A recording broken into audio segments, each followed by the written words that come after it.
Y el día de hoy, ya hablamos de humanidades digitales,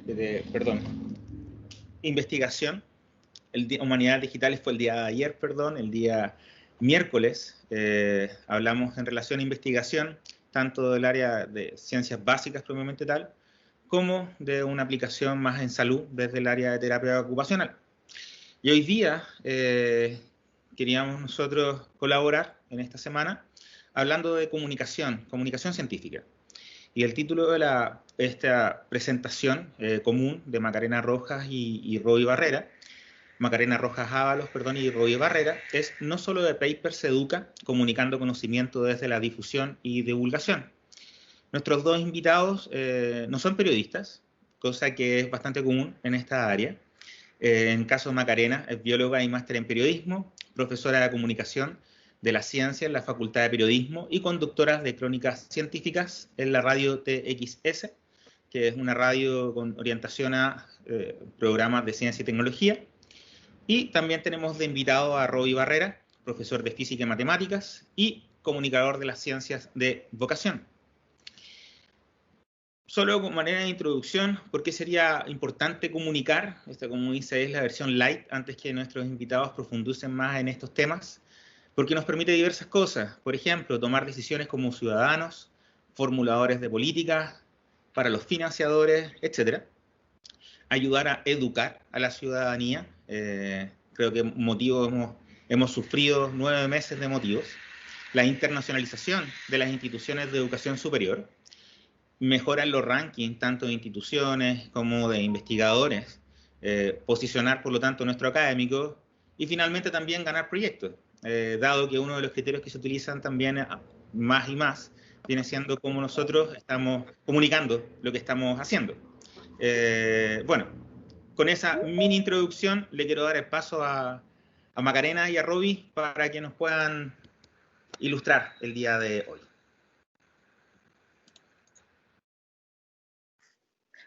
Muchas gracias, Ricardo. Primero que todo, agradecer la invitación a estar acá. También valoro mucho la instancia que han creado.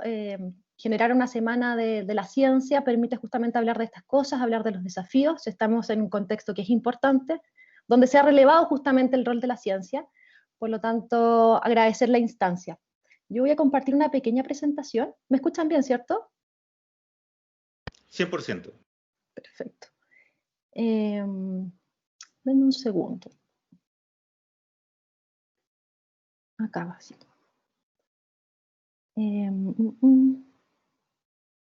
Acá. Súper. ¿Ven la presentación, cierto? Sí. Gracias.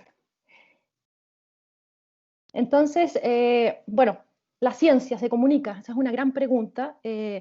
Como les comentaba, hoy más que nunca es importante que la ciencia no se quede en esas 4 paredes. Y quería partir un poco contando mi experiencia, por qué la ciencia y por qué comunicarla. Yo entré a estudiar biología cuando uno está en aquella época adolescente todavía sin saber bien por qué toma las decisiones que toma, o sin tomar el peso también de esas decisiones. Y la verdad es que entré sin tener claro justamente qué hacía un científico o una científica. Pero lo que sí sabía era que estudiando ciencias, estudiando biología en particular en la Católica, sí podía descubrir el porqué de la vida en este caso, que es la ciencia biológica. Sin embargo, al entrar y en los 5 años de carrera también vi cómo mi campo visual, ¿no es cierto?, disminuía, ¿ya? Lo que pasa cuando uno se queda ahí en el microscopio, por eso pongo la imagen de la derecha. Y uno va perdiendo también la conexión con el medio, va perdiendo la conexión con la familia, y también no sabe por qué está haciendo lo que está haciendo, desde el punto de vista del impacto social. Sí sabe que lo que está haciendo le genera una curiosidad, le apasiona, genera conocimiento, se produce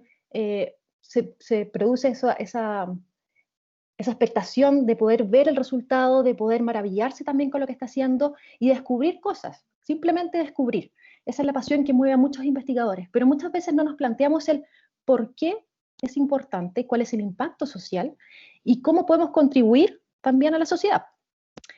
Y fue en ese planteamiento, cuando había terminado la carrera y luego de trabajar 1 año y medio en un laboratorio de investigación, de hecho con un premio nacional, que me di cuenta que cuando él me ofreció entrar al doctorado, porque existe una preparación, me di cuenta que no, que quizás no quería seguir esa vida, y no porque la ciencia ya no me apasionaba, no porque la encontraba que era lo mejor, me sigo considerando una científica, sino porque pensaba que muchas veces ese conocimiento se quedaba en mí, se quedaba en mí, se quedaba en mis pares, se quedaba en los papers, y no lo encontraba justo. Me costaba, por ejemplo, comunicarle a mi mamá lo que yo hacía. Yo trabajaba en un laboratorio de Alzheimer, de neurobiología, y nunca le pude explicar bien que yo no estaba tras la búsqueda, tras la, en el fondo, encontrar aquello que podría revertir el Alzheimer o aquello que podría, qué sé yo, encontrar esa cura. No, yo lo que hacía era tratar de caracterizar el modelo, ver cuáles eran aquellas moléculas que intervenían, pero no con el objetivo simplemente de que esta enfermedad ya no fuese un mal, sino que solamente para poder caracterizar y para poder contribuir así a la ciencia y que otros pudieran quizás tomar ese conocimiento. Por eso decidí estudiar un magíster en periodismo, que me dio también todas esas herramientas para poder comunicar, ¿ya? Ese es mi contexto. Entonces, a partir de 2012 me dedico a la comunicación de la ciencia, he trabajado en algunos medios, he trabajado en Explora, y actualmente, como bien lo decía Ricardo, trabajo en la TX, tengo un programa de radio, así como Robbie, que luego les contará, y también hago clases de comunicación de la ciencia, para que aquellos alumnos de pregrado y también de doctorado, porque también hago de doctorado, puedan tener esa habilidad y esa herramienta que yo no tuve, y no tengan que decidir, y que lo puedan decidir en el fondo porque ellos quieren, y no porque no saben y ven este vacío, ¿no es cierto? La encuesta de percepción, no sé si la conocen, la encuesta de percepción social de la ciencia y tecnología, en Chile tenemos dos, una se realizó el 2015 y el 2018, y nos ponen justo ahí, en la importancia de no perder de vista la sociedad, cómo la sociedad ve y cómo la sociedad también percibe la ciencia. Estas encuestas nos permiten también tomar decisiones políticas, nos permiten tomar estas hojas de ruta que tanto se han hablado últimamente, ¿no es cierto? Y particularmente en la última encuesta del 2018, con la comparativa del 2015, se hizo evidente algo, que la sociedad chilena ya dejó de ver la ciencia y la tecnología solo como un beneficio, como algo inocuo, sino que la comenzó a ver como un riesgo. Y eso es algo de lo que nos debemos hacer cargo, el por qué, ¿no es cierto? Entonces, se les preguntó, por ejemplo, a ciudadanos chilenos, esta es una encuesta representativa, después les puedo dar los detalles, si usted cree que en los próximos 20 años el desarrollo de la ciencia y la tecnología traerá muchos o pocos riesgos para nuestro mundo. En la izquierda podemos ver la respuesta de mujeres, en la derecha la de los hombres, y en comparativa ambos respondieron que, y de hecho aumentó, cómo percibían la ciencia como un riesgo. Luego, cuando se les preguntó cómo, si Chile o su región estaba mejor o peor gracias a la ciencia y la tecnología, en ambos casos respondieron que estaba peor. Tanto Chile, como en la primera columna del primer gráfico, como la región. Esto es significativo para hombres y para mujeres. Es algo de lo que uno no se cuestiona muchas veces. ¿Y por qué pasa esto? Bueno, porque los avances traen consigo incertidumbre. Y eso es algo que al ser humano no le gusta. Nosotros buscamos certezas en general. Y la verdad es que la ciencia y la tecnología hace que el estilo de vida cambie muy rápido. También hace que sea más artificial, que estemos más conectados, que vivamos pocas experiencias personales. Hoy en día estamos un poco obligados a eso, y en ese sentido la ciencia y la tecnología nos ha ayudado. Pero evitando la pandemia, podemos ver cómo así esto ha repercutido. Y también vemos cómo estas aplicaciones esta inteligencia artificial hace que se pierdan puestos de trabajo. Entonces, esto nos posiciona ya en un escenario en que la ciencia y la tecnología no es algo inocuo, no es solamente algo fancy, como podríamos decir, y que quizás la población, no sabemos si es por desconocimiento o no la ve como algo positivo, sino que más bien como algo negativo. Pero también no todo es tan malo. La verdad es que también se les preguntó qué temas les interesa. Ciencia sí fue un tema que aumentó de forma estadística, por eso está la barrita, en comparación con otros temas, como tecnología, que sí lidera, deportes, policial, ¿ya? Y lo impone incluso arriba del cine y el teatro de la cultura, ¿no es cierto? que política, que sea más que política, quizás no es algo tan novedoso, y por eso va a ser quizás interesante que veamos cómo cambian los datos post pandemia. Sin embargo, si se pregunta cuán informados estamos, la ciencia sigue teniendo un lugar muy poco importante, muy poco relevante. Que un 22, un 23% afirme que está informado sobre la ciencia y la tecnología en general, sobre ciencia, perdón, porque tecnología sí, a mi modo de ver preocupante, cuando la vemos como un riesgo. Y es preocupante no solamente porque se disocia la ciencia y la tecnología, que es muy interesante. Vemos que la tecnología, Internet, los gadgets, sí son algo de interés, es algo más quizás dentro del consumo, pero lo que es la ciencia, el para qué y el por qué funcionan las cosas, el cuestionamiento profundo, no es algo que la gente diga que está informado. ¿Y esto por qué? Porque ellos en general asumen que su nivel de educación científica es bajo. Asumimos en general como población chilena. Perdón. Pero si yo les preguntara, entonces, antes de la pandemia, ¿dónde ustedes estaban en su tiempo libre o dónde ocupaban su tiempo libre? En general, no es muy difícil pensar que nosotros estamos en el mall, ¿no es cierto? Que estamos en el centro comercial, básicamente porque ahí podemos encontrar todo, ¿no es cierto? Pero sí estamos muy poco en bibliotecas, en museos y, para qué decir, laboratorios, donde está la fuente de conocimiento. Entonces, un poco esta introducción era para comentarles que es importante saber, más allá de lo que nosotros conocemos, cómo se percibe la ciencia, la tecnología. Es importante ser empáticos también con la sociedad y la audiencia en general, la sociedad chilena, porque eso nos va a determinar condiciones, como muy bien decía Ricardo al inicio. O sea, estamos en modo pandemia, no estamos leyendo bien la información científica, los medios tampoco la están dando bien quizás. Por otro lado tenemos la conexión política, que podemos ahí después evaluar comunicacionalmente cómo se ha hecho, pero la gente no se asocia a la ciencia, no entiende los mensajes, y esa es responsabilidad nuestra, ¿ya? También continúa el predominio de las visitas a los centros comerciales. ¿Tenemos que estar ahí? Es una pregunta. Hay bajo nivel de información, hay bajo nivel de cultura científica. ¿Qué vamos a hacer nosotros entonces para poder revertir eso? ¿Vamos a tomar ese rol de educar, de divulgar, o nos vamos a quedar con el conocimiento y vamos a seguir haciendo inreach, vamos a seguir haciendo difusión de la ciencia y no vamos a tomar unas acciones más, quizás ser protagonistas? Antes de poder quizás profundizar en eso, ¿qué podemos hacer?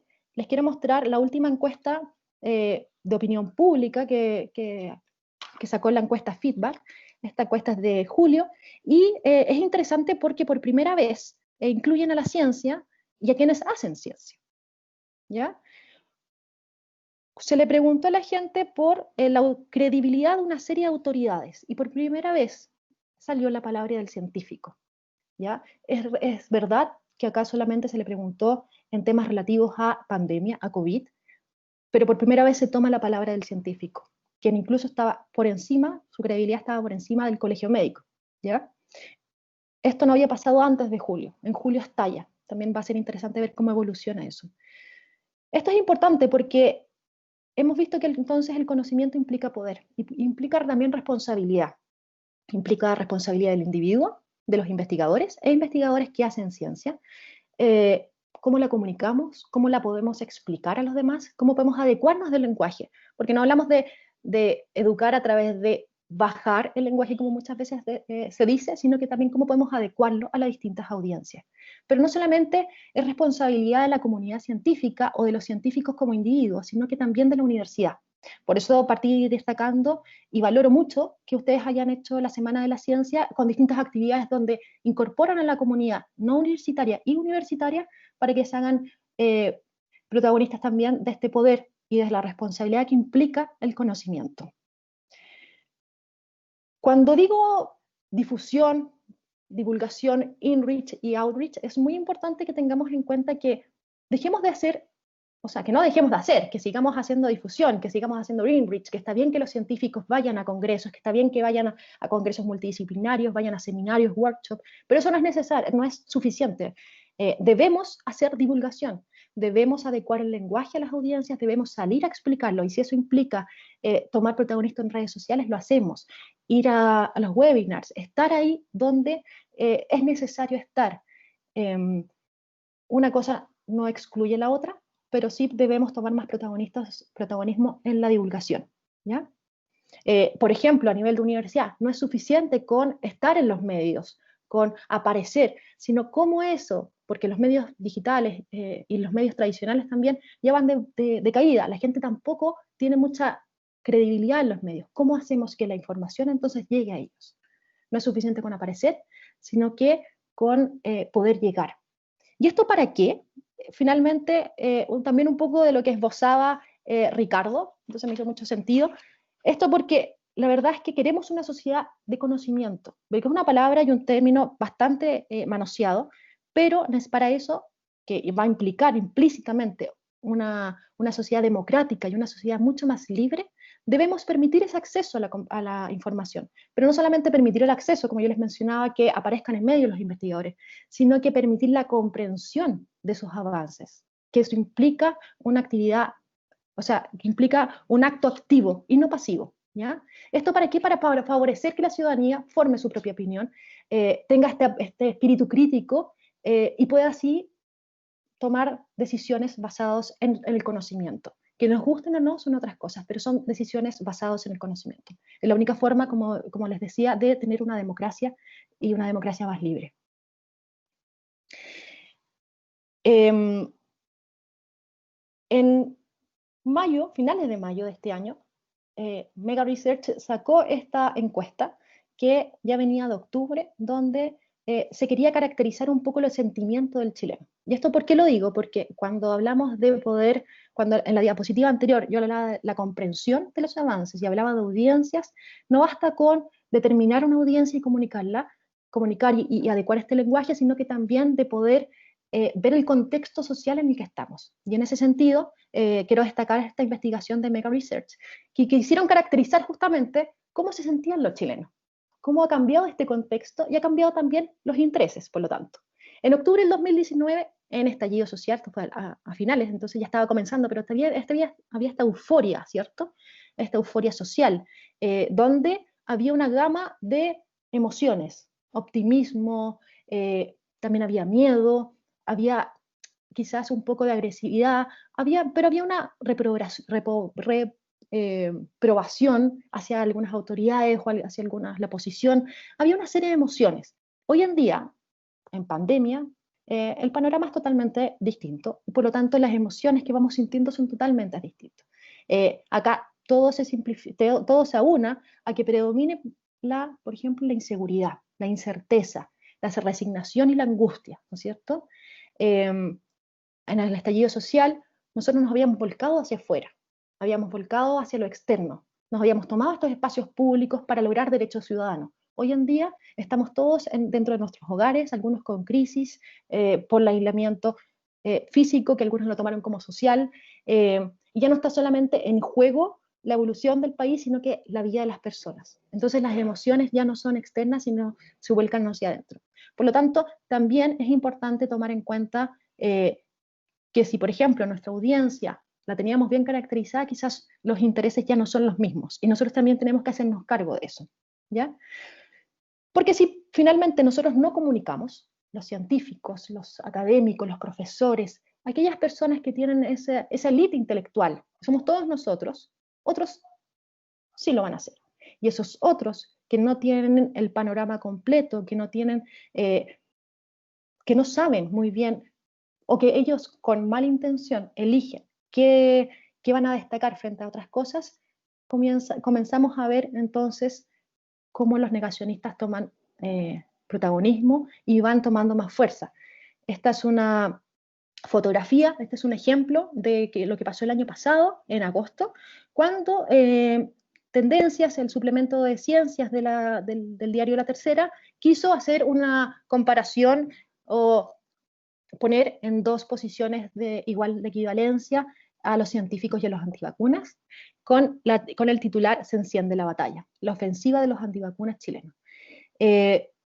se armó la bataola en redes sociales porque fueron los científicos los que dijeron basta, no más, a través de cartas, y no solamente a través de incendiar las redes sociales, que por un lado está bien, pero eso no es suficiente, sino que escribieron al diario, fueron al diario, y finalmente fue el editor que horas más tarde, en algo muy poco usual en los medios, sacó un comunicado pidiendo disculpas y diciendo la portada que molesta lo hicimos mal, lo que quisimos decir.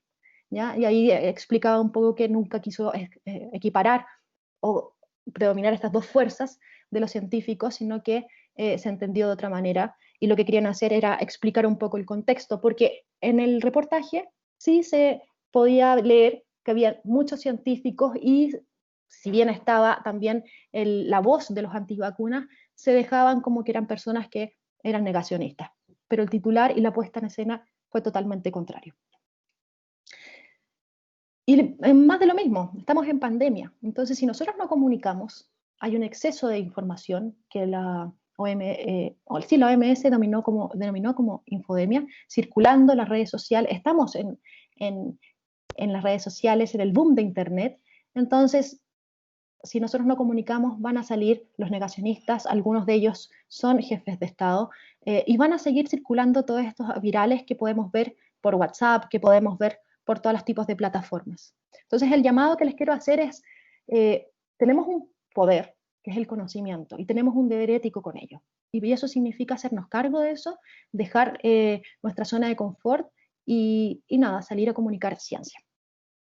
Con eso termino mi presentación. Muchas gracias, Maca. Una visión bastante transversal. Después vamos a hacer preguntas al respecto, sobre todo de lo que está haciendo la Universidad Católica. Esa es una semillita muy interesante, digna de copiar. Roby, por favor. Por supuesto. Oye, primero quiero extender los agradecimientos que hizo Macarena al principio de este tipo de instancias, tanto a la Universidad Central, al decano que también está acá para esta actividad, así que agradezco la oportunidad y agradezco que se estén tomando estos tipos de espacios que son cada vez más necesarios. Vamos a comenzar con lo mío. Ahí estamos. Ahí debería estar viéndose entonces mi presentación. Sí, ya se está viendo. Ya, muchas gracias, Ricardo. Entonces mi presentación, también retomando un poco lo que dice Macarena, se llama Haciéndose Cargo, ¿ya? Como bien dijeron, mi nombre es Roy Barrera, yo soy comunicador científico y aparte de hacer este tipo de actividades, estoy en la TGS Radio en otro programa, también como la Maca, que se llama Ciencia Imposible, y también estoy en la Radio Universo con una columna semanal sobre la ciencia de la semana, como bien dice el título, haciéndose cargo de las cosas. Un poquito sobre la formación. Yo mi pregrado lo hice en licenciatura en educación en física y matemáticas. Yo soy profesor de estado de ambas especialidades en la USACH. Salí el 2013 y luego de ese año me dediqué a hacer educación y pedagogía en varias plataformas. Me refiero a tipos de educación, ya sea educación formal, escuela pública, escuela privada e incluso educación de tipo Montessori. Fue en todo ese trabajo donde me di cuenta que hay una cosa vital que en comunicación de ciencias se entiende, que en la pedagogía se va entendiendo, que tiene que ver que el aprendizaje y la enseñanza no termina fuera del laboratorio, no termina fuera del aula, no termina fuera del colegio, no termina fuera de la universidad.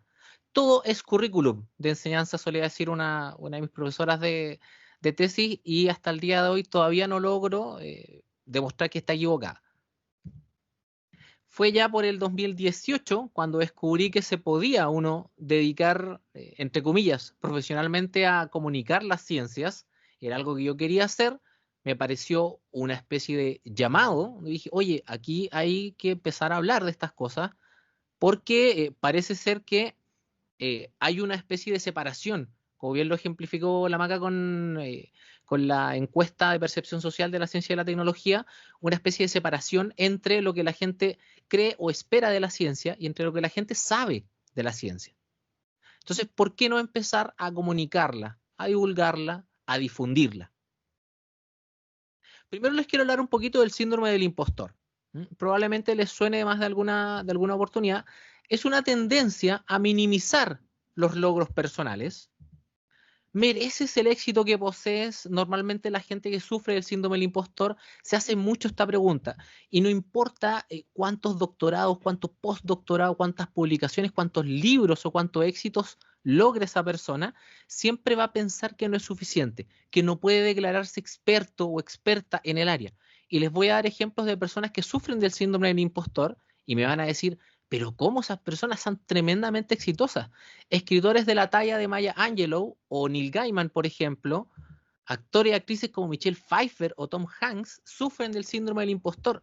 No me pueden decir que estas personas no han logrado cosas en su vida, no son exitosas o no te pueden hablar de actuación, por ejemplo. Incluso Adam Savage, que fue muy conocido, por ejemplo, en el Discovery Channel con los Mythbusters, los cazadores de mitos, y con todo lo que ha estado trabajando él en tecnología a lo largo de los años y de efectos especiales, él realiza charlas TED incluso, entonces que sea una persona que no se siente experta en un tema, cuesta creerlo, pero pasa. Dentro, a pesar de que sea transversal en cuanto a edad, género, a sexo y área profesional, tiene un espectro, va desde el no sentirse muy seguro de lo que se está diciendo, hasta directamente tener problemas para la salud, cuando ya es demasiado lo que sientes que no estás en el lugar que corresponde. Curiosamente, a medida que más se estudia, a medida que más se aprende sobre un tema, a medida que una persona más sabe sobre algo, más probable es que sufra este síndrome. He visto doctores y postdoctorados en, por ejemplo, astrofísica, que no se sienten expertos en astrofísica, porque de pronto están directamente en esto. Y ahora bien, les planteo la siguiente pregunta. ¿Cómo defienden los resultados esas personas? ¿Cómo comunican sus conclusiones estas personas si están sufriendo del síndrome del impostor? Vamos al otro extremo. El efecto de Dunning-Kruger probablemente también les suene, y ahí tenemos un gran ejemplo de él, es la sobreestimación de tus habilidades frente a una tarea para la cual tienes pocas habilidades. En otras palabras, una persona que presenta este efecto, el Dunning-Kruger, cree saber mucho de un tema del que realmente sabe nada o muy poco. Pero eso extrañamente está acompañado de mucha confianza y seguridad. ¿Se fijan que es el otro extremo? Aunque ocurre también dentro de un espectro, también es completamente transversal al género, al sexo, a la edad y a la profesión. Pero como cabe de esperar, y al contrario del síndrome del impostor, a medida que más estudia y aprende sobre un tema, menos frecuente es que te ocurra el efecto de Dunning-Kruger, porque efectivamente sabes y eres más precavido al respecto. Pero ¿cómo reacciona una persona que presenta este efecto elevadamente ante la evidencia? Ante evidencia simple, ante evidencia contundente. Puede reaccionar muy mal a veces. Imagínense lo siguiente. Yo aquí les estoy mostrando una persona que es Mark Sargent, que es uno de los líderes mundiales del terraplanismo. Realiza actividades, da entrevistas, siempre está muy dispuesto a participar. Tiene respuestas para todo. Es impresionante la cantidad de debates en que participa y que parece que de verdad tiene respuestas para las posiciones de las estrellas, cómo se mueven los aviones, la gravedad, todo. Tal vez podría ser un poquito inofensivo, pero les voy a mostrar otro extremo de este tipo de personas, que es Andrea Ludwig, ¿no? Probablemente les suene porque es bastante grave lo que él hace, bastante irresponsable. Primero que todo es un falso médico investigador, ¿no? Tiene credenciales que no existen. Proclama los beneficios de la Miracle Mineral Solution, la MMS, para la salud. Dice que cura el cáncer, dice que cura el autismo, dice que cura el COVID-19, las hace absolutamente todas este MMS.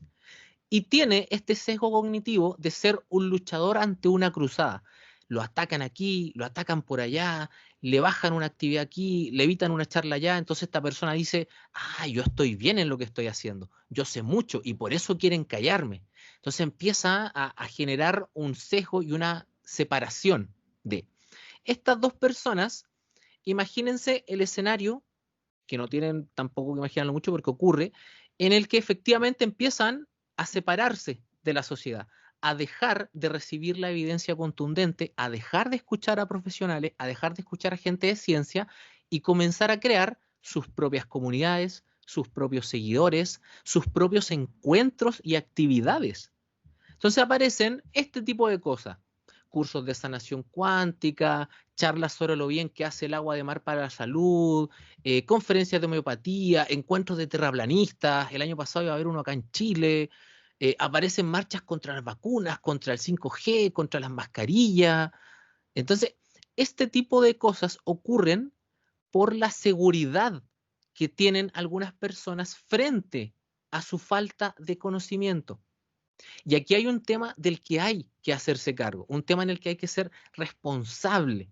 Este tipo de instancias en las que estamos ahora, por ejemplo, ustedes y yo conversando, nos permiten entender cosas, entender situaciones, entender actitudes. Pero si nosotros no nos hacemos cargo de estas cosas, empiezan a generar seguidores, empiezan a generar comunidades. Y empiezan a llegar estas comunidades a personas que toman decisiones importantes en la sociedad. Hay que recordar un gran consejo que le dio el tío Ben a Peter Parker en Spider-Man 1, que un gran poder lleva una gran responsabilidad, una palabra que ya usó la Macarena. Pero ¿de qué poder estamos hablando?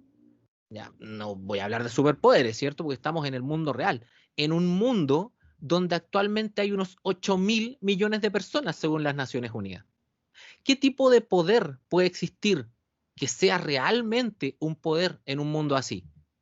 Como dije, no son saltar por los edificios y lanzar redes de araña, es la influencia, es la llegada a la gente para que tome decisiones influenciado por lo que tú piensas, generar redes y comunidades.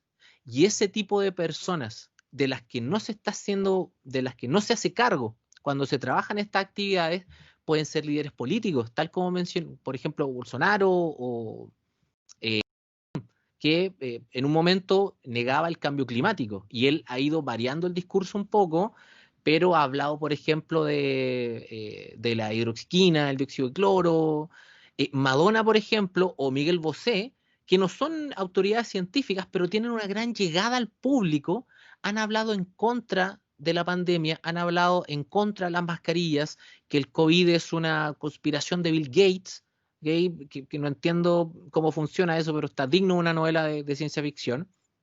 Y también la llegada de personas del deporte.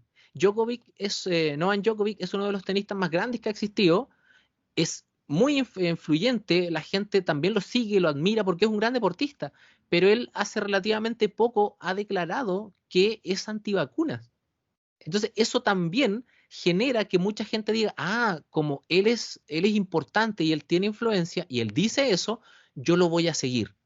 Acá no se está ejerciendo la responsabilidad que conlleva el poder de tener influencia. Algunos ejemplos buenos, porque como siempre hay que dar la vuelta, ¿cierto? Cosas que se hacen acá en Chile que son positivas respecto a la influencia, es el hablar de ciencia en televisión abierta, por ejemplo, como lo que hacen en Futuro 360, o la comunicación en ciencias que hace Gabriel León, que él publica, hace actividades, está en radio también, o Teresa Paneque, por ejemplo, que ella es astrónoma, pero también tiene una gran llegada al público y ambos son muy responsables con esa influencia. Siempre se preocupan del fast-checking, de revisar si efectivamente lo que dicen está bien, de enfrentar y de hacerse cargo de cuando aparecen en redes sociales o en otros lugares personas declarando cosas que no son, que influyen en la salud, que influyen en las decisiones, que influyen en el trabajo. Al respecto, y para cerrar, que probablemente lo reconocieron de la foto de mi primera diapositiva, esta semana solamente falleció James Randi, que es un ilusionista, un investigador, un falso astrólogo, valga la redundancia, y un escéptico canadiense. ¿Okay? Él dedicó gran parte de su vida, él se dedicó mucho tiempo a ser ilusionista y mago de profesión, pero también empezó a revelar mitos y a revelar lo que hacían ciertos charlatanes. Muy famosos son los casos de Uri Geller, que él, de hecho, hasta el día de hoy se sigue presentando porque hay gente que todavía le cree, digámoslo. Él ganaba mucho dinero diciéndole a la gente que él leía la mente, que rompía cucharas con la mente, que sabía el futuro, un montón de barbaridades. e incluso llegó a James Randi a terminar carreras de estos famosos, de algunos televangelistas famosos, como fue Peter Popoff, que él, James Randi, investigó al respecto de estas presentaciones porque él parecía saberlo todo de su público. Decía, no, yo te voy a salvar. Y resulta que él tenía un micrófono en el oído. Tenía un audífono que le filtraba la información. Resulta que en algún momento él fundó la James Randall Educational Foundation, donde él comenzó a subir una cifra, $1.000, $100.000, actualmente es $1.000.000, a cualquiera que lograra demostrar algún hecho o alguna habilidad paranormal, alguna cosa milagrosa. Si podían demostrársela, ¡pum!, $1.000.000. ¿Por qué no? Y solamente debían responder 3 preguntas. ¿Qué pueden hacer? ¿Bajo qué circunstancias? ¿Y con qué precisión? Obviamente tenían que estar de acuerdo en el contexto, en el lugar, los elementos que se utilizaran no podían estar manipulados, y James Randi nunca aceptó una prueba que pusiera en peligro a la persona. O sea, no tenía ningún sentido tampoco.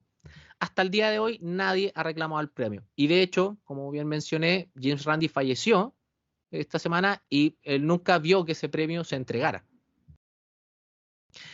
Solamente un detalle para que tengamos un poquito de contexto también. En el 56 rompió el récord de Harry Houdini. Ojo, no es una persona menor en la magia. Harry Houdini tenía un récord de haber estado 94 minutos en un recipiente metálico bajo el agua, y James Randi logró estar 104 minutos.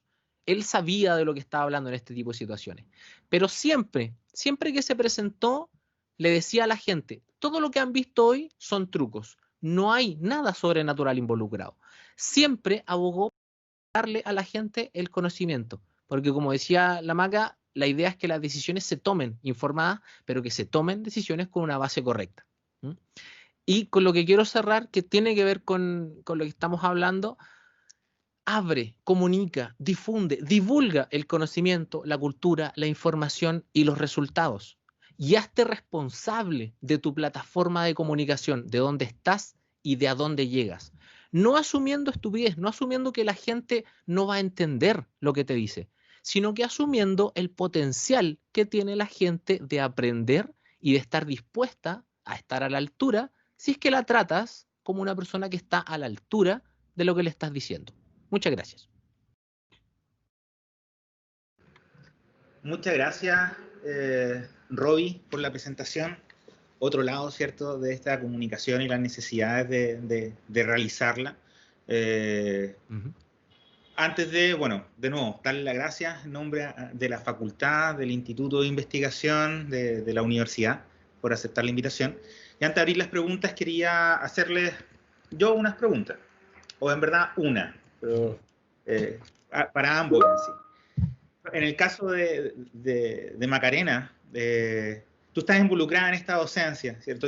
Ya a nivel superior de pre y posgrado en la Universidad Católica, sobre todo con estudiantes de posgrado. Entonces, ¿cuál ha sido tu experiencia con esos estudiantes de algo que en verdad es poco convencional? O sea, yo hice mi magíster, el doctorado y aprendí mucho de moléculas, pero poco de cómo conversar sobre ello. Y en tu caso, Roby, bueno, has estado en el mismo programa y en otros seminarios, error del cine espacial, estadística zombie, etcétera, y también participando con actividades con estudiantes de tercero o cuarto medio, ¿cierto? Como ese de Stanford Chile.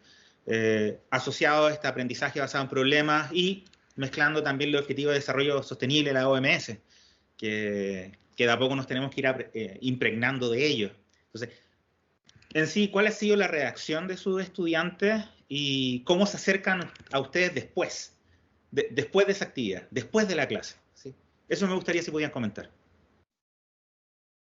Súper. Es muy buena pregunta. Yo partí el 2019 en enero tocando puertas porque creía que era importante comunicar la ciencia, porque creía que había que tener unas herramientas y eso es justamente lo que no te enseñan. O sea, el que tú aprendiste mucho de moléculas, así como un matemático aprende mucho de ecuaciones en sus doctorados, en sus postdoctorados, es real. Y pasa lo que me pasó a mí, nos vamos enfrancando y nos vamos también alejando un poco de la sociedad, nos vamos alejando un poco de qué es importante comunicar y vamos también analfabetizándonos en ese sentido. Y la recepción ha sido muy buena, muy, muy buena. Existe la necesidad Hoy en día, de hecho, los estudiantes de pregrado ingresan a la carrera con ganas de querer comunicar, con ganas de ser comunicadores, más allá también de ser académicos a futuro o investigadores e investigadoras. Creen y saben la importancia de comunicar en la ciencia.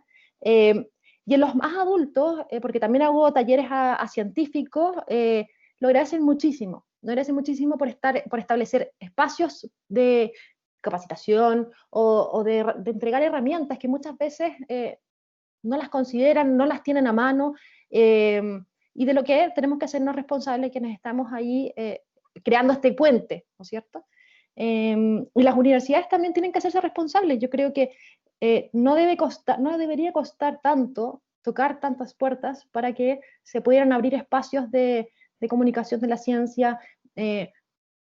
Acá, por ejemplo, estaba Carla Hernández, ella participó de un taller en la USACH, ella también es parte de todo lo que es el equipo de comunicación, de divulgación en su facultad, en su departamento, en la USACH.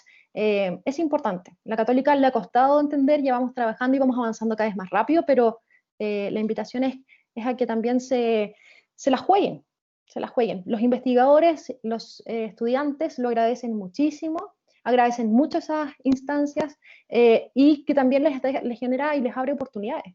Muchos de ellos no solo ven cuando van estudiando que quizás la academia no era lo suyo y no saben que pueden hacer otras cosas.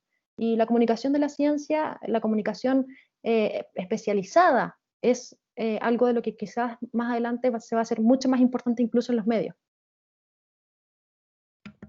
Quisiera complementar lo que dice la Maca con la respuesta que tienen las mismas personas que reciben estas actividades de comunicación, los que participan, las que participan en estas actividades, y siempre tiene la ventaja, porque al menos siempre ha sido la experiencia muy positiva, siempre tiene la ventaja de que las personas se dan cuenta de que en su vida tienen muchas nociones de ciencia, pero también está mezclada con muchos mitos sobre la ciencia.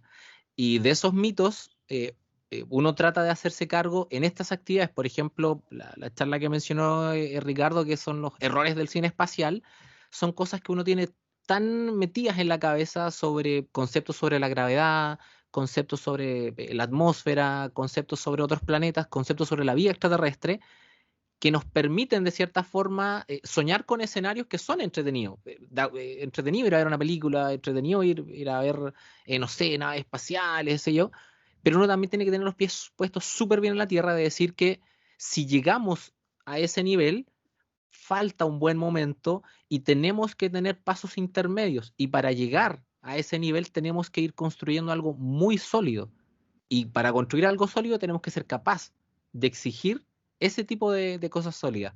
Y en ese sentido es súper bueno que este tipo de actividades, lo repito, que funcionen, que ocurran. Porque imagínate lo poderoso que es una institución que es capaz de formar científicos que a la vez comuniquen correctamente su trabajo, que es capaz de formar comunicadores que sean capaces de conectarse con la ciencia y de entregarle herramientas a la gente. Imagínate el poder que recibe esa institución cuando se hace cargo de esas cosas.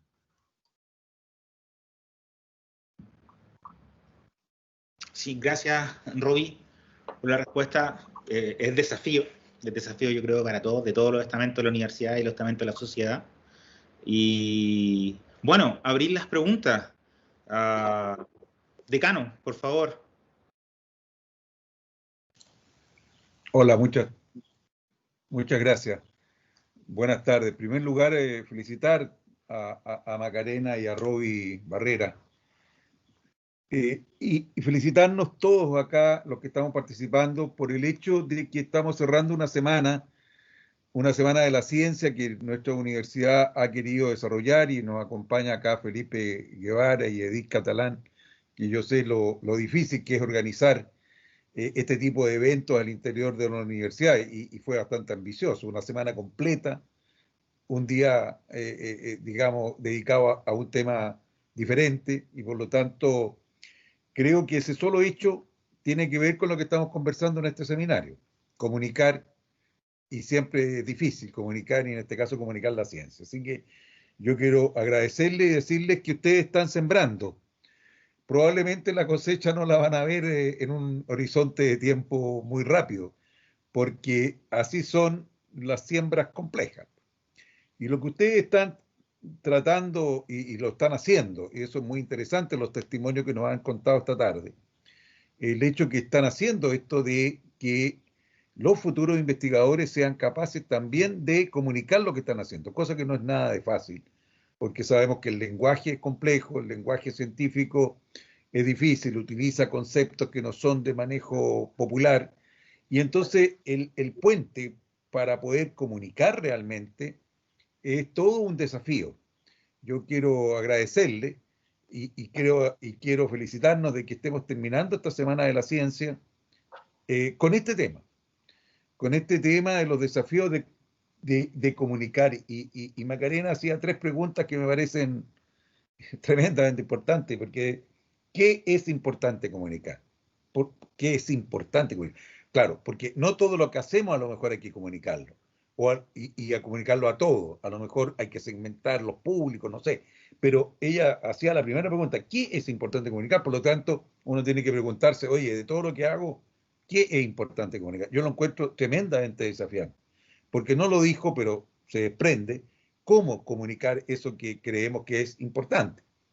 El cómo es tan importante como el qué, ¿no? De tal manera de que yo complemento tu pregunta qué con el cómo. Y voy a agregar una tercera. ¿Por qué esto es importante?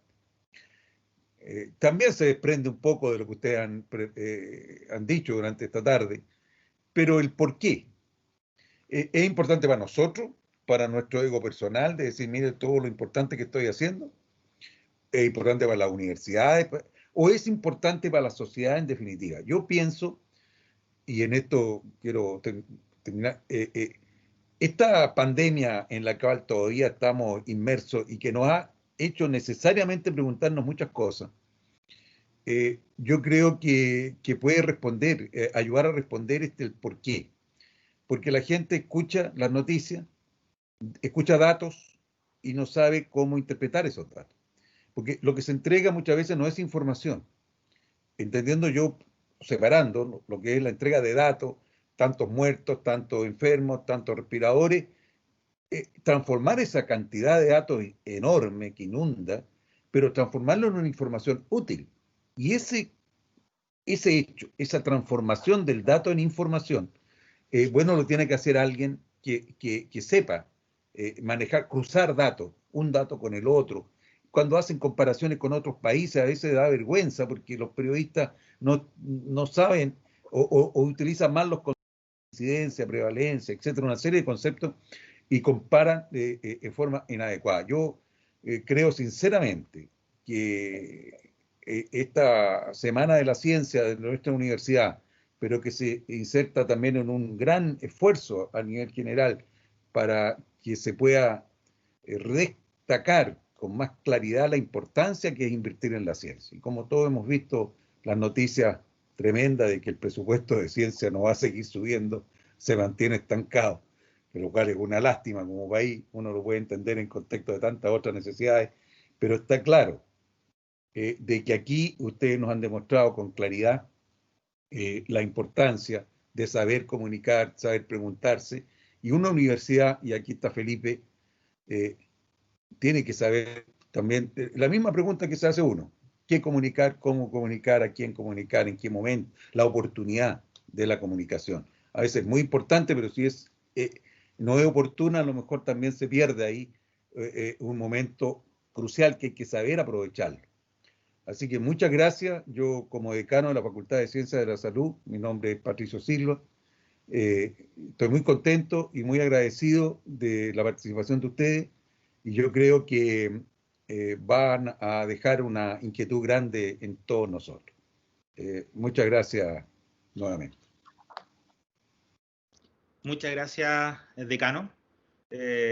No sé, Macarena, antes de dar el paso a la siguiente pregunta, Roby, ¿quieren hacer algún comentario? No puedo estar más de acuerdo. No quise plantear las otras preguntas, pero claro, es primero saber qué quiero comunicar, por qué quiero comunicar y a quién y cómo quiero comunicar. Quise tan solo esbozar el qué y el por qué en el fondo, porque es importante, porque si no, otros van a hacerse cargo de esa explicación y no lo van a hacer mejor que quienes conocen mejor la ciencia. Usted menciona que muchas veces los periodistas toman estos datos y no los contextualizan. Claramente ahí faltan que los científicos estén disponibles, tengan las habilidades también para poder contextualizar los datos y para que no nos quedemos con esta información que muchas veces no sabemos, finalmente no sabemos qué tan bien o qué tan mal estamos, ¿cierto? Para que también sepamos que ciertas medidas son importantes, que no tengamos que andar comunicando luego que no hay que tomar antibióticos, que es si no estuviésemos en la pandemia estaríamos hablando claramente de resistencia antimicrobiana, por ejemplo. Así que muchas gracias también por sus comentarios y también por la invitación. Sí, gracias. Roby, por favor, no sé si quieres agregar algo. Sí, mira, que de hecho es súper obvio, pero creo que tiene que mencionarse. Lo bonito de que nos preguntemos el qué, el cómo, el por qué, e incluso el cuándo o a quién comunicar, implica que nunca nos estamos cuestionando si es que hay que comunicar o no, porque la comunicación va a ocurrir. Sí o sí, es casi una fuerza de la naturaleza, es algo que nos vuelve humanos. Somos animales que cuentan historias, que se comunican. Entonces, y eso también es una responsabilidad. Y eso también es un poder el comunicar. Entonces, si la comunicación va a ocurrir, tratemos de sacarle el mayor provecho posible y que nos haga mejorar como humanidad y que no nos eche para atrás. 100% de acuerdo. Nada más puedo agregar. Por favor, Felipe, tú tenías la mano levantada, por favor. Sí, gracias Ricardo. Y me sumo a las palabras del decano Silva. Gracias Macarena y Roby por haber aceptado la invitación a participar del seminario y súper esclarecedoras también y motivantes las presentaciones que nos han presentado. Sobre todo porque me llega de cerca algunos ejemplos, por ejemplo el de Andreas Kalker con su MMS famoso. Yo trabajo en innovación y es un ejemplo también para la innovación porque él también ocupaba como ejemplo unas patentes o ciertas patentes que él tiene al respecto. Y él también, un tirón de oreja para nosotros quienes trabajamos en esto, es también comunicar la diferencia entre solicitudes de patentes, porque claro, él tiene unas solicitudes de patente que fueron denegadas, pero si tú entras a un buscador, aparecen de todas formas. Entonces, también comunicar bien la diferencia entre una solicitud de patente, etc. Entonces, son muchas las aristas que uno debe esclarecer hacia el público general y que debe también en las clases, en la formación profesional y disciplinar, ir estableciendo. Lo mismo con James Randi, que también un ejemplo bien anecdótico, cuando participó digamos, refutar un artículo que salió en Nature sobre el que el agua tenía memoria. Entonces, es bien importante, pero bueno, aparte de esos ejemplos, mi pregunta es, en vuestra experiencia, para una institución de educación superior, como si nos trazaran una hoja de ruta para una institución que está comenzando en esto, ¿qué es mejor o hay que hacerlo en paralelo? ¿Formar a nuestros periodistas para que tengan una mayor capacidad de comunicar la ciencia? ¿O formar a nuestros investigadores para que tengan un mayor desplante, para no difundir, para divulgar la ciencia? Esa es como mi consulta. Son dos cosas que no son excluyentes y que uno espera que ocurran, ¿no es cierto? Por ejemplo, en la Católica yo también no hago clases, pero voy a invitar a algunas clases de periodismo, porque es verdad, los periodistas tampoco saben y en su formación no se detalla, por ejemplo, la diferencia entre un científico, un microbiólogo. Entonces muchas veces lo consideran los expertos y no hay nada más erróneo que levantar el teléfono a una clínica y decir que era un médico. Y me pasó a mí cuando hice la práctica en el Mercurio. Yo creo que no son excluyentes, pero yo creo que desde mi visión se puede quizás tener un efecto, o sea, puede ser más fructífero si formamos a los investigadores. Me la juego por eso. Creo que son dos cosas que deben ir en paralelo, pero los investigadores es parte del imperativo ético, ¿no? Saber comunicar bien. Y no para que todos se conviertan en divulgadores, sino que para que puedan comunicar sus investigaciones.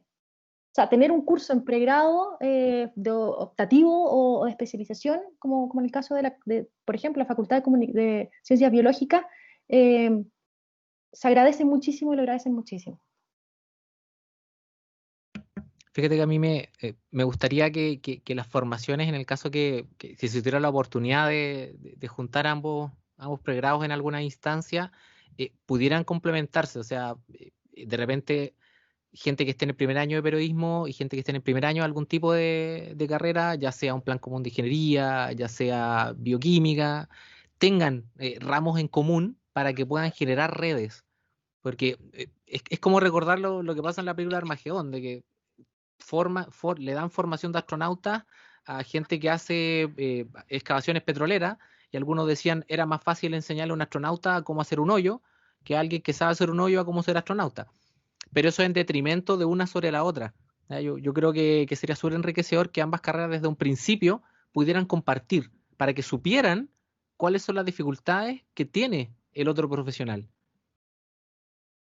Yo tengo un caso así, porque en mi ramo de pregrado, que tengo de todo, desde psicología hasta física, astronomía, todas las ciencias biológicas, de todo, matemática, hacemos la última prueba, hacemos el desafío científico con un ramo de comunicaciones. Y más que nada para que tengan la experiencia del trabajo interdisciplinario, que los periodistas, que se están formando en comunicación, no se crean superiores, que aprendan el timing también de cada uno. Partí con esto el semestre pasado, esta es la tercera versión, pero el primer semestre de este año recién quise probar y fue un experimento muy, muy interesante. Yo creo que en pregrado sí hay que jugar, pero la habilidad o la herramienta de comunicar la ciencia para los investigadores, y que ojalá lo tengan en pregrado, y si no se puede que lo tengan en pregrado, en posgrado, perdón, es fundamental para que se puedan enfrentar en los medios, y por último para que se puedan también incluso generar lazos interdisciplinarios más fáciles. Hoy vamos hacia allá, vamos hacia la ciencia interdisciplinaria, y muchas veces no se puede por esta falta de diálogo. Solo quizás una frase para no meterme como panelista, pero sí complementar un poco lo que acaban de decir. Bueno, aparte de lo sufrido en el posgrado, pero también el framing, este framing o el cuadro de las noticias, que lamentablemente vemos un montón de noticias, tenemos un montón de medios de comunicación que son muy masivos, y algo muy simple, ninguno pone referencia, que debería ser parte de esta educación científica de los periodistas. Y algo muy puntual, ni siquiera conocimiento profundo, pero bueno, es parte de esta discusión. Quería, antes de darle la palabra a Carla, una pregunta en el chat de Bárbara. Creo que se respondió un poquito con Felipe, al parecer la segunda parte no, sobre todo los incentivos. Como académicos vivimos de eso y de qué manera se podría mezclar. Entonces la pregunta de Bárbara, perdón, es ¿cuáles crees que serían los primeros pasos para las instituciones o los primeros pasos que las instituciones deberían dar para formar investigadores o investigadoras que puedan comunicar sus resultados? Y si entre ellos podría ser cursos, incentivos para el avance de la carrera académica, la creación de unidades de comunicación de ciencia a nivel de facultad, temas conversados. Sí. Los primeros pasos, yo creo que, hacer cursos de pregrado, yo creo que los pregrados son muy moldeables, hay una oferta a veces que no se... O sea, todas las universidades tienen mucha oferta de cursos de formación general, que hayan cursos de comunicación de la ciencia. Es más atractivo para alguien que está estudiando ciencia que haya un curso o que ellos se vayan a meter a la facultad de comunicaciones, porque muchas veces se ven en desventaja, ¿no? Entonces esto ya les permite incluso estar con soltura y ser un poco más ellos, y porque ya saben que todos tienen un poco esta limitante. Que se escribe mal, que eso nos pasa cuando entramos a la facultad, muchas veces dejamos de leer, y solamente leemos papers. Entonces, de partida ya ahí estamos perdiendo incluso el léxico y la pluma que alguna vez tuvimos. Sobre cursos, incentivos, al menos en la Católica lo que estamos haciendo, este plan de formación general, y a nivel de posgrado estamos haciendo algo más macro, a nivel universitario, y ahí tiene que ver un poco con cómo la universidad se quiere posicionar. También hago clases, por ejemplo, en la San Sebastián, en los doctorados, y ellos lo que hacen es, pusieron el curso de comunicación de la ciencia a nivel doctorado, entonces salen con ese sello. De ahí depende de la universidad y depende un poco, yo creo que más que incentivos para el avance de la carrera académica, que sea un curso obligatorio, yo creo que por ahora debe ser un curso optativo. A nivel de posgrado quizás uno puede jugar con cursos más pequeños de menos crédito y ahí quizás uno puede jugar más. Eso te lo digo desde la experiencia en 2 universidades. Roby, si quieres hacer algún comentario al respecto. No, de hecho, yo sé que no va a ser el mejor comentario del mundo, pero me tengo que ir, que estoy como justo en la hora, porque ahora tengo que estar en un streaming en otro lado, porque la comunicación no se acaba. Así que quiero agradecer mucho la oportunidad, y yo sé que, bueno, con la Maca quedan en excelentes manos, así que nada, que les vaya muy bien, y muchas gracias de nuevo por la oportunidad, y felicitaciones por hacerse cargo de estas cosas, por tomar esto por las riendas, y ojalá lo sigan haciendo todos los años, de verdad. Eso. Muchas gracias, Chao, Roby. Rob. Éxito donde vas. Carla, por favor, si nos puedes hacer tu pregunta. Sí, hola. No sé si me ven, no importa, pero bueno. Hola, quería aprovechar de saludarles, felicitarles. Te escuchamos. Sí, perfecto. Súper. Quería felicitarles y agradecer por la presentación. La verdad es que hay muchas cosas de las que menciona Macarena, ya que queda aquí presente, que me quedan ahí dando vuelta. Y, por ejemplo, cuando tú planteas esta idea de que hay preguntas que son esenciales, como el qué, el para qué comunicar, ¿cierto? El cómo comunicar, sucede que esas mismas preguntas son las que uno desde la educación científica también se hace. Entonces, cuando uno piensa en educar en ciencia a otra persona, también hay que pensar en qué es lo que quieres enseñar, el para qué, ¿cierto? Que son los objetivos, el cómo, etcétera. Y por ahí me cuesta, y esto en el taller que tú dictaste para nosotros en los SAT, también por ahí salió el tema, ¿no? Que cuesta un poco a veces distinguir entre cuál es el objetivo de una educación científica y el objetivo de lo que sería la comunicación científica. Y vengo dándole vueltas a esa idea porque creo que la educación científica como tal le ha tomado tiempo convertirse en un cuerpo de conocimientos propio, ¿no? Para eso ha ayudado muchísimo el que se desarrolle investigación en torno al tema. Y esa es la duda que tengo respecto a qué pasa desde la divulgación. ¿Se hace investigación sobre la divulgación? ¿Se reconoce la divulgación como una actividad que tenga algún cuerpo de conocimiento propio? Y en ese caso, preguntarte y pedirte como cuáles serían recomendaciones para poder aprender más del tema. Tal vez algunos autores sugeridos para poder profundizar un poco más. Esa era mi pregunta. Sí. Es un muy buen tema y como lo habíamos discutido en esa oportunidad, es importante que el divulgador no está supliendo al educador. Es muy importante dejarlo en claro, sobre todo porque el educador es algo más sistémico. Aquellos que estudian didáctica de las ciencias lo hacen mucho mejor que un divulgador, porque también ellos van a trabajar con aquellos que están en formación. Quizás el divulgador es algo mucho más genérico y podemos ahí también discutir que quizás también esto es algo que está en movimiento, ¿no? No es algo estático, esto no son estructuras y definiciones que no se mueven, son nuevas. En Chile, por ejemplo, sí se hace incluso investigación en cuanto a la comunicación de la ciencia. Tenemos a la Lorena Valderrama desde la Universidad Alberto Hurtado que hace muy buena investigación sobre el tema. Tiene otros objetos de estudio, pero también ha sacado un par de papers sobre eso, donde también se trata de caracterizar un poco a esta audiencia, se toman estos datos de la encuesta de percepción y se realizan, se pueden hacer conclusiones, se puede saber cómo lo estamos haciendo, cuánto impacta la comunicación de la ciencia en los resultados que va tomando, los resultados de hechos, como la pandemia, por ejemplo. Por eso todo lo que estamos viviendo es muy interesante desde el punto de vista de la investigación, pero también cómo la información va permeando en la sociedad y la gente se apropia o no se apropia. Entonces va tomando decisiones o no de acuerdo al conocimiento, porque no sacamos nada con tener muchos programas, por ejemplo, si nadie los ve. O también, si vemos que hay una demanda por conocimiento, la oferta se va a expandir. El resultado de eso es que ahora tenemos una radio que se dedica a solamente a la ciencia y a la comunicación de eso, ¿cachai?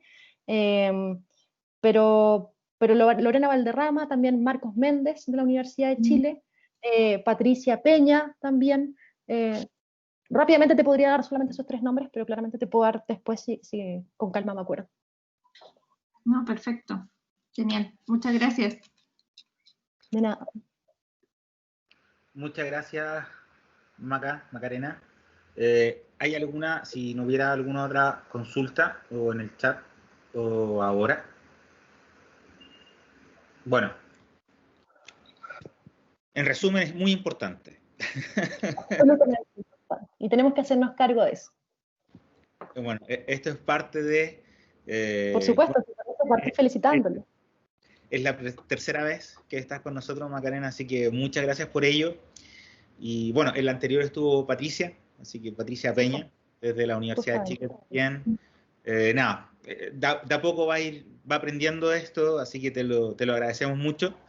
Y nada, como palabra al cierre nada más, darle las gracias al decano Patricio Silva, a Felipe Guevara, su director de investigación, a todos los y las asistentes, y contarles que, bueno, Macarena es una de las personas que está presentando cursos para la escuela de verano, justamente en relación a esta temática, que esperamos hacer en enero en la universidad, abierto a todo el mundo. Y nada más, nosotros periódicamente también en el instituto hacemos seminarios, así que dejarlos invitados para el 4 de noviembre. Vamos a tener invitado a Rodrigo Costas, que es investigador senior del Centro de Estudios de Ciencia y Tecnología de la Universidad de Leiden, y vamos a hablar de métricas asociadas a la investigación. Justamente también vamos a tocar estas métricas asociadas a comunicación y divulgación, los productos de investigación y cómo estas, como lo hemos vivido, pueden esclavizar y también a veces hacer olvidar la misión de las universidades, que es un tema que no tenemos que olvidar. Nada, muchas gracias y nos vemos. Muchas gracias por la invitación. Nuevamente, muchas gracias. Chao, chao. Muchas gracias. Hasta luego. Gracias, hasta luego. Muchas gracias. Hasta luego.